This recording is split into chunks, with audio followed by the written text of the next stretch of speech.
I think the fundamental flaw of Doctor's Orders is a problem that we've had with Enterprise for a long time, is that it's an episode that's not really about anything, and Enterprise tends to not really do anything about things.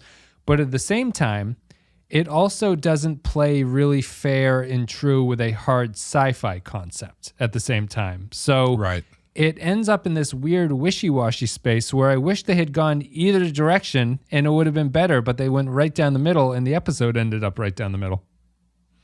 Yeah. I didn't particularly care for this.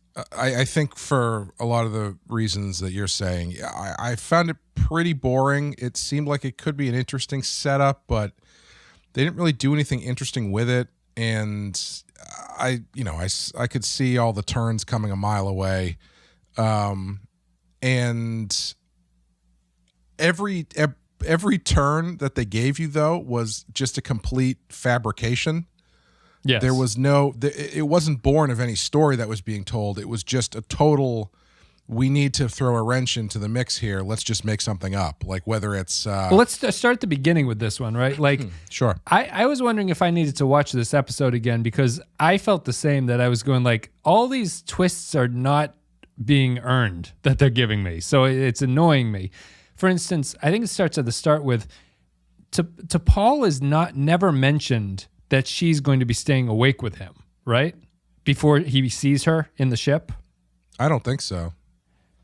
That drove me bananas because as soon as she shows up and he has not mentioned her, I go, oh, she's a fabrication at this point. You know, like there's they didn't lay any kind of tricky groundwork to make you go like, yeah, it's normal that T'Pol would be walking around at this point, and to maybe slowly ease you into thinking that things are weird with her or something like that. It's just, he's like, what the hell? What was that noise? What was that noise? And then T'Pol shows up and he never goes, oh, of course it was T'Pol, the other person who's awake on this ship with me currently. You know, it just, it had weird moments like that where I think it betrayed itself in some ways. It was like trying to be too clever by half, and it ended up exposing its hand because it was trying to make it seem like there was something mysterious going on. Yeah, the T'Pol thing was kind of interesting because I actually didn't think it didn't work. I know that's a double negative, but because they do kind of give it to you as a bit of a surprise that she's also there, and it didn't super stand out to me as they were cheating or anything at that point, but then as it was going on, it's like, oh yeah, okay, she's clearly, because I think at the point where she shows up, there had been no establishing that Denobulans sometimes hallucinate or whatever. No. When they don't have enough friends around or whatever. So I think at least from a structural standpoint, I don't think it's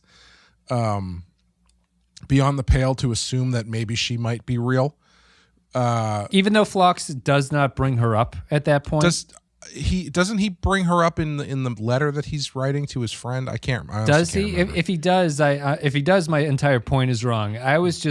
But when he's reacting to her being there, he's like chasing a noise, and he doesn't call T'Pol to say, "Where are you, T'Pol?" At this point, you know. Right. Yeah. That's a little bit dirty pool, I think, because you'd think if he would call T'Pol, but the reason he's not calling T'Pol is because he can't, because if he does, then that gives away the twist that gives away like the next. So it's like it's a very manufactured writerly thing. Like he's not doing something that he should be doing, because if he does that, then it ruins the plot or it ruins the moment. The moment, the scene of the reveal, right?